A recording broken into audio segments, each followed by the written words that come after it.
आपने गुज़िश्ता रोज देखा जिस तरह से मुस्लिम लीग नून के जनरल काउंसिल इजलास के अंदर एक ज़बरदस्त तकरीरी मुकाबला मैं उसे कहूँगा हुआ, जो कि वज़ीर आज़म पाकिस्तान ने किया, राना सनाउल्लाह साहब ने किया, मरीम नवाज शरीफ साहिबा ने किया। उन्होंने लत्ते लिए पाकिस्तान तहरीक इंसाफ के चेयरमैन के और कड़ी तनकीद का निशाना बनाया। लेकिन मुस्लिम लीग नून को बहुत से महाजों का सामना है। आज जो लोग ये समझ रहे हैं कि मामलात दुरुस्त हो रहे हैं या मामलात ज़्यादा ख़राब हो रहे हैं, उनको एक बात ज़रूर ज़हन में रखनी चाहिए, बल्कि एक बहुत बड़ी खबर जो अपने नाज़रीन के साथ मैं इस वक्त शेयर कर सकता हूँ, और वो ये है कि अगर कोई समझ रहा है कि IMF के साथ मामलात बिल्कुल ख़त्म या ख़राब हो चुके हैं तो ये बात गलत है। एज़ वी स्पीक इस वक्त भी हुकूमत ख़ास तौर पर वज़ीर आज़म पाकिस्तान सर तोड़ कोशिश कर रहे हैं कि IMF से मामलात ठीक हो जाएं। जहां मैं महाजों की बात कर रहा हूं, वहां सबसे बड़ा महाज ये है कि इस PDM की हुकूमत के अंदर जो इत्तेहादी है, और सबसे बड़ी इत्तेहादी पाकिस्तान पीपल्स पार्टी, उनको साथ रखने के लिए बजट के अंदर उनका वोट हासिल करने के लिए मुस्लिम लीग नून को कुछ करना पड़ेगा। आज उस बात की इंडिकेशन ना सिर्फ बिलावल भुट्टो जरदारी साहब ने दी, बल्कि मुराद अली शाह साहब जो कि चीफ मिनिस्टर हैं सिंध के, उन्होंने भी अपनी तकरीर के अंदर कहा। वो बातें बड़ी अहम हैं, वो बातें बड़े सजेस्टिव हैं और इंडिकेटिव हैं इस बात की कि पाकिस्तान पीपल्स पार्टी अब इलेक्शन मोड के अंदर जा चुकी है। ये एक बहुत बड़ा सवाल है हमारे सामने कि क्या दिन इस मखलूत हुकूमत के लिए मुश्किल होंगे या ये चीज़ें सिर्फ ऑप्टिक्स हैं, लोगों को दिखाया जा रहा है और असल में मामलात इतने कशीदा नहीं हैं। ये बात ज़हन में रखिए कि पाकिस्तान मुस्लिम लीग नून ने ख़ास तौर पर एक बड़ी जारहाना तरीके से मैं कहूँगा और बड़े इंटेलिजेंटली सेनेट से कल एक चीज़ सेल थ्रू करवाई, और बादियों नज़र में वो महज इलेक्शन कमीशन तक थी, लेकिन उसके अंदर जो अहम नुक्ता था वो आर्टिकल 200, वो सेक्शन 232 जो 2017 का एक्ट है, इलेक्शन एक्ट, उसके अंदर तरमीम के ज़रिए था। सेनेट से इसे मुकम्मल तौर पर पास करवा लिया गया।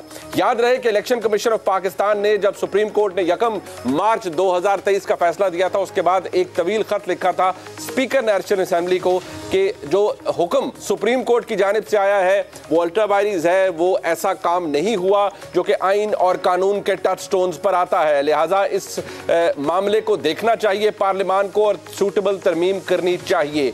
पार्लियामान ने वो किया, सेनेट ने कर दिया है, लेकिन जो अहम डेवलपमेंट है वो ये कि जब ये तरमीम जो कि 2017 के एक्ट के अंदर की गई है, ये जब पार्लियामान से पास हो जाएगी तो मियां नवाज शरीफ साहब, अगर उनकी कन्विक्शन जो कि मुख्तलिफ एहतसाब अदालतों से हुई है, अगर वो सेटिसाइड हो गई तो मियां नवाज शरीफ अब नाअहल नहीं रहेंगे। अगर वो वापस आते हैं, उनकी कन्विक्शन सेटिसाइड हो जाती है, तो वो बाकायदा तौर पर इलेक्शन में ना सिर्फ हिस्सा ले सकते हैं बल्कि वज़ीर आज़म पाकिस्तान भी बन सकते हैं अगर उनकी जमात जीत जाए। इसी तरह जहांगीर तरीन साहब, जिनकी महज नाअहली थी, उनके खिलाफ इस वक्त कोई क्रिमिनल कन्विक्शन नहीं है, वो भी इस तरमीम के बाद खुद को अहल तसव्वुर करेंगे और कानूनी तौर पर अहल हो जाएंगे। अलबत्ता इसकी अपोजिशन सेनेट के अंदर ऑलरेडी आ चुकी है, जब शहजाद वसीम साहब ने कहा कि ये तमाम काम करने के लिए आइन में तरमीम ज़रूरी है और ये काम इस तरह से दुरुस्त नहीं होगा।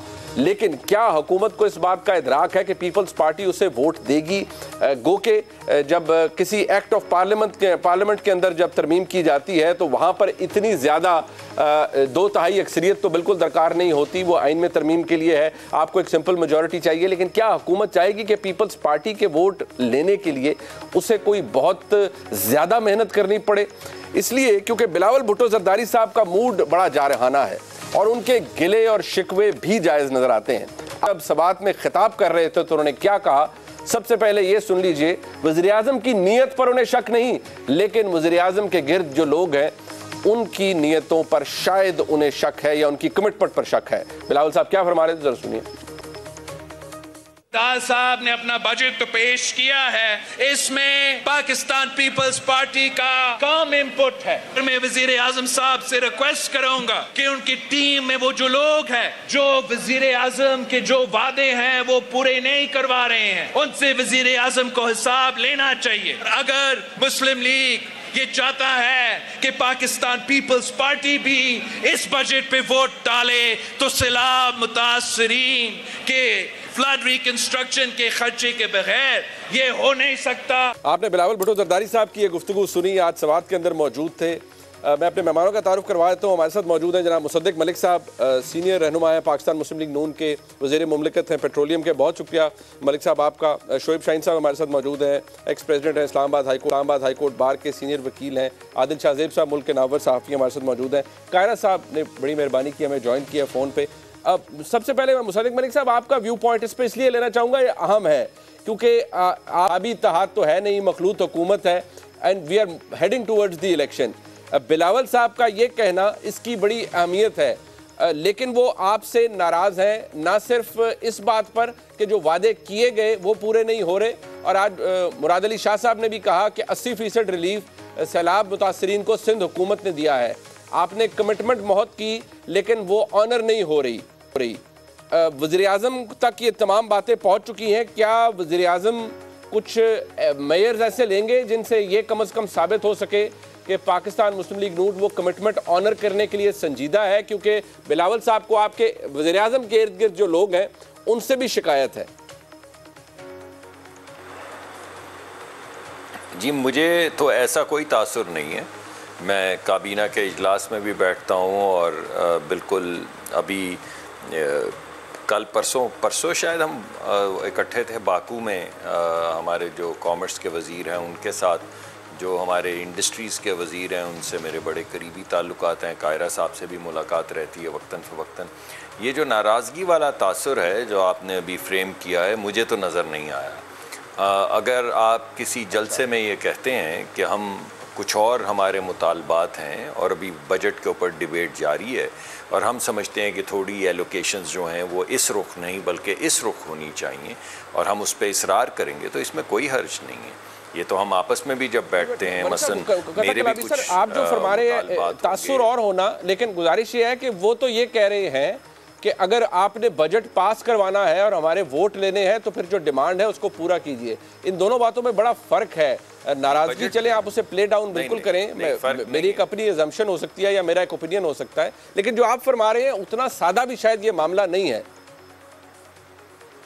जी, मेरे ख्याल में आपकी शायद असम्पशन ज़्यादा है, क्योंकि हम तो रोज़ बैठते हैं, बिलावल साहब चेयरमैन साहब के साथ भी बैठते हैं, दीगर वज़रा के साथ भी बैठते हैं। जो तासुर आप इस प्रोग्राम में दे रहे हैं, अभी तक मेरे सामने तो ये बिल्कुल किसी भी फोरम के ऊपर ये तासुर नहीं आया। जिस दिन बजट पे डिस्कशन थी उस दिन भी नहीं सामने आया, असेंबली में भी सामने नहीं आया। अलबत्ता अगर कुछ ऐसी डिमांड्स हैं, ये सैलाब ज़दगान जो हैं, ये पाकिस्तान में सैलाब ज़दगान मलिक साहब जो उन्होंने फरमाई पार्लियामान के अंदर, सॉरी दोबारा कहिए। नफीसा शाह साहिबा ने जो कहा, जो पार्लियामेंट के अंदर उन्होंने अपने कंसर्न्स रेज़ किए, सैलाब मुतासरीन के हवाले से जो उन्होंने अपने कंसर्न्स रेज़ किए, वो महज कंसर्न्स नहीं बल्कि एक वार्निंग है। आज मुराद अली शाह साहब ने भी जो वफाकी हुकूमत को दी, वो दबे लफ्ज़ों में भी बहुत सोफिस्टिकेटेड अंदाज में भी एक वार्निंग है कि आपने अपनी कमिटमेंट पूरी नहीं की, अगर नहीं करेंगे तो हम साथ नहीं चल सकते। देखिए, मुझे तो ये वार्निंग नहीं लग रही। आपका पूरा हक है कि आप ये बात करें। मैं चूँकि रोज़ डील करता हूँ तमाम दोस्तों से जिनका ताल्लुक़ पीपल्स पार्टी से है, मुझे बिल्कुल ऐसा कोई तासुर नहीं है जो आप दे रहे हैं। हाँ, अलबत्ता इस वक्त बजट का वक्त है। अगर ये बजट के वक्त हमारी अपनी पार्टी के अरकान भी जब बैठते हैं तो हर एक कहता है कि ये हक है, या मेरे महकमे का हक है या मेरे इलाके का हक है और इसको पूरा किया जाए। इसी तरह जो PSDP की एलोकेशंस हैं उसके ऊपर भी गुफ्तगू होती है, इसी तरह ज़ोरदार गुफ्तगू होती है। पिछले दिनों हमने बलूचिस्तान के दोस्तों के साथ भी गुफ्तगू की जिनके बहुत से कंसर्न थे ये गैस के हवाले से, और हमने उनको यकीन दिलाया कि हर हक जो है उनका पूरा किया जाएगा, बल्कि हक से भी ज़्यादा पूरा किया जाएगा। हम सारे पाकिस्तान के शहरी हैं। अगर सैलाब ज़दगान के लिए कहा जा रहा है कि एलोकेशन बढ़ाई जाए तो इसको कहने में क्या हर्ज है, और हम देखेंगे कि बजट में कितनी स्पेस है। अभी कुछ दिन बाकी हैं, और जितनी भी स्पेस होगी उसके मुताबिक से तमाम हलीफ जमातों को साथ लेकर चलेंगे। आर्टिकुलेटेड इंसान है मलिक साहब, और मैं आपकी गुफ्तगू का वैसे भी बड़ा कायल हूँ, लेकिन बसद एहतराम मैं उससे इस हद तक इख्तलाफ ज़रूर करूँगा कि जिस तरह जो आप फरमा रहे हैं, कम अज़ कम मैं आप जितना ज़हीन तो नहीं, लेकिन शायद इतना कुंज़ैन भी नहीं कि बिलावल साहब की गुफ्तगू सुनने के बाद मुझे लगे कि मैं कोई चीज़ को ओवर स्ट्रेच कर रहा हूँ, या मुराद अली शाह साहब की गुफ्तगू सुनने के बाद मुझे लगे कि मैं उसे ओवर स्ट्रेच कर रहा हूँ। मैं आपकी गुफ्तगू का कायल हूँ और आपके आर्ग्यूमेंट्स का भी कायल हूँ। But let me take Kaira साहब ऑन दिस। कायरा साहब, मैं गुजारिश से, जी मैं एक सेकंड, मेरा मकसद ये नहीं, मैं पहले एक वजाहत कर दूं अगर आपकी इजाज़त हो, कायरा साहब से भी इजाज़त लेके। मेरा कतन ये मकसद नहीं था कि मैं ऐसा कहूं कि आपकी परसेप्शन जो है उसका आपको हक नहीं है, या आपका एनालिसिस बहुत ज़्यादा एस्ट्यूट नहीं होता। मैं बिल्कुल ऐसी बात नहीं कर रहा हूं। मैं आपको वो बात बता रहा हूं जो रोज़मर्रा में मेरे सामने आ रही है। मगर पीपल्स पार्टी का ये भी हक है, अगर आप वाकई समझते हैं, अगर कायरा साहब भी इसकी तायीद करें कि बहुत कोई फ्रैक्चर आ गया है, तो हम उसको दूर करने की कोशिश करेंगे। लेकिन मेरे सामने इस तरह की कोई बिल्कुल ठीक आई नहीं।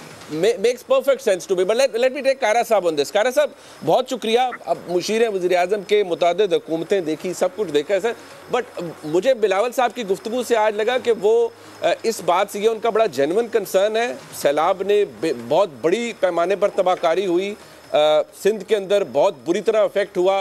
मुराद अली शाह साहब कहते हैं कि 80% काम सिंध हुकूमत ने किया है रिहेबिलिटेशन का, जो किसी तरह से रिलीफ प्रोवाइड करने का। वफाकी हुकूमत अपने वादे पूरे नहीं कर रही। बिलावल साहब हैड टू से टुडे कि अगर आपने हमारे वोट लेने हैं बजट में, तो फिर आपको वो वादे पूरे करने पड़ेंगे। Do you think there is a problem, या सिर्फ इज ओनली इंडिकेटिंग कि भाई ये काम है, जरा ये कर दें? देखिए, प्रॉब्लम तो नहीं, नुक्ता नजर के खिलाफ तो है।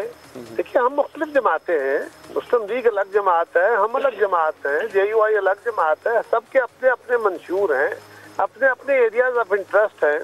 हुकूमत में रहते हुए हमारे अंदर बहुत सारे इश्यूज के ऊपर डिफरेंस ऑफ ओपिनियन होता है, और ये कोई अचंभे की बात नहीं है। जमातों के अंदर, हमारे अपने अंदर बहुत सारी चीजों के ऊपर डिबेट होती है। इवन पार्टियों के अंदर मुख्तलिफ सूबों से ताल्लुक रखने वाले मेंबरान के आपस में डिफरेंस ऑफ ओपिनियन होते हैं ऑन सम सर्टेन इश्यूज।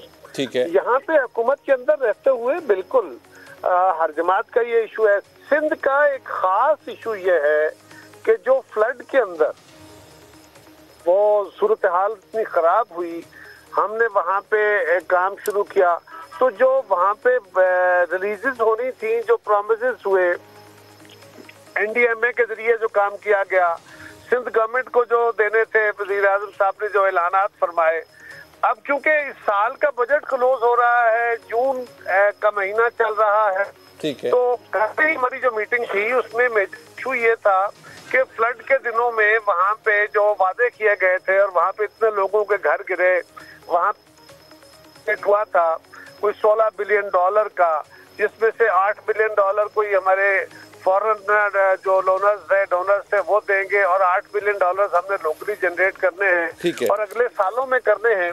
तो उसका फ्रेमवर्क हमें जल्दी बनाना चाहिए। उसके लिए सिंध गवर्नमेंट ने कहा जी कि हमें 50-50 मैच करना चाहिए। वज़ीर आज़म साहब ने उससे एग्री किया, जो प्रिंसिपली चीजें तय हुई। लेकिन एक गिला शिकवा ये था कि रिलीजेस उस तरह नहीं हुई जितनी होनी चाहिए।